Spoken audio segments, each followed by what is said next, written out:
Hello and welcome back to my YouTube channel. This is Varun, your student visa counselor from Easy Abroad Overseas Education and Immigration Services से thumbnail देख के आपको पता चले गया होगा कि आज हम किस बारे में बात करने वाले हैं।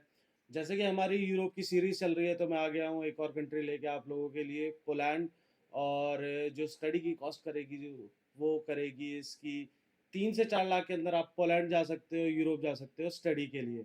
तो स्टार्ट करते हैं अपने इंट्रोडक्शन पार्ट से।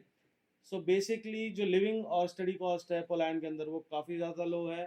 सम of the finest public and private universities can be applied for incredible job opportunities, recognize education system, wonderful nature, quality European degree, recognize all over the world. जो डॉर्मेटरीज है इनकी start हो जाती है 60 euros per month for students. तो अब बात करते हैं स्टडी ड्यूरेशन की। तो अगर आप बैचलर्स करना चाहते हैं तो 3 से 4 साल का कोर्स है, और वहीं पे अगर आप मास्टर्स करना चाहते हैं तो 1 से 2 साल का कोर्स है। अब बात करते हैं इनटेक्स की। तो जनरली दो इनटेक्स होती हैं पोलैंड के अंदर, one is winter and one is summer. So winter intake के अंदर आपका सितंबर और अक्टूबर के अंदर स्टार्ट हो जाता है, जो एंड होता है आपका फेब और मार्च। इसके बीच में आप कभी भी अप्लाई कर सकते हैं। और समर इनटेक्स अपना फेब से चालू हो जाता है और जुलाई अगस्त तक रहता है, तो इसके बीच में हम कभी भी अप्लाई कर सकते हैं। अब बात करते हैं पार्ट टाइम जॉब्स की। तो आप वहाँ पे पार्ट टाइम जॉब्स कर सकते हो, और जो कॉस्ट वेरी करती है वो करती है आपकी 10 से 12 यूरोस पर आवर मिलती है।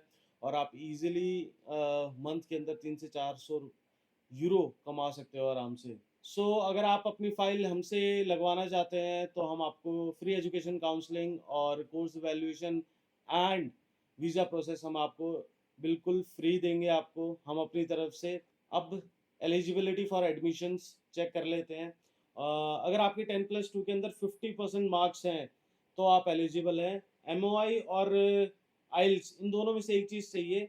अगर आपके पास एमओआई है तो आप विदाउट आइल्स जा सकते हो। अगर अगर आपके पास एमओआई नहीं है, एमओआई का मतलब होता है मीडियम ऑफ इंस्ट्रक्शन, और वो इंग्लिश मीडियम से होना चाहिए। अगर आपका हिंदी मीडियम से तो आपको आइल्स देना पड़ेगा। और वहीं पे अगर आप मास्टर्स करना चाहते हैं तो 10+2 प्लस आपके जो ग्रेजुएशन के अंदर मार्क्स हैं वो आपके 50% होने चाहिए, उससे कम नहीं होने चाहिए। और वही सेम एमओआई और आइल्स दोनों में से कोई भी चलेगा। अगर मैं आइल्स की बात करूं तो आइल्स प्रेफर्ड है लेकिन मैंडेट नहीं है। अगर आपका कोई गैप है स्टडी के बाद, और गैप एक्सेप्टेबल है, लेकिन वो तभी एक्सेप्टेबल है जब आप उसको जस्टिफाई कर सकते हो। अगर किसी के ग्रेजुएशन में 7 से 10 के बीच में बैकलॉग्स हैं, उनके लिए थोड़ा टफ हो जाएगा अप्लाई करना पोलैंड के अंदर। अब बात करते हैं फाइनेंशियल डॉक्यूमेंट्स की। तो आपको फंड शो करना पड़ेगा 5 से 6 लाख रुपए वीज़ा के टाइम पे। अब बात करते हैं मंथली एक्सपेंस की। जब स्टूडेंट वहाँ पे जाता है स्टडी के लिए तो उसको कौन कौन से एक्सपेंस हैं जो उनको उसको मंथली बियर करने पड़ते हैं। आप ये लिस्ट देख रहे हैं: rent, public transport, health insurance, phone, internet, TV, grocery, entertainment. पूरी कॉस्ट हमने आपके लिए मंथली निकाली है, और 300 से 400 के बीच में आपका मंथली एक्सपेंस आता है यूरो में।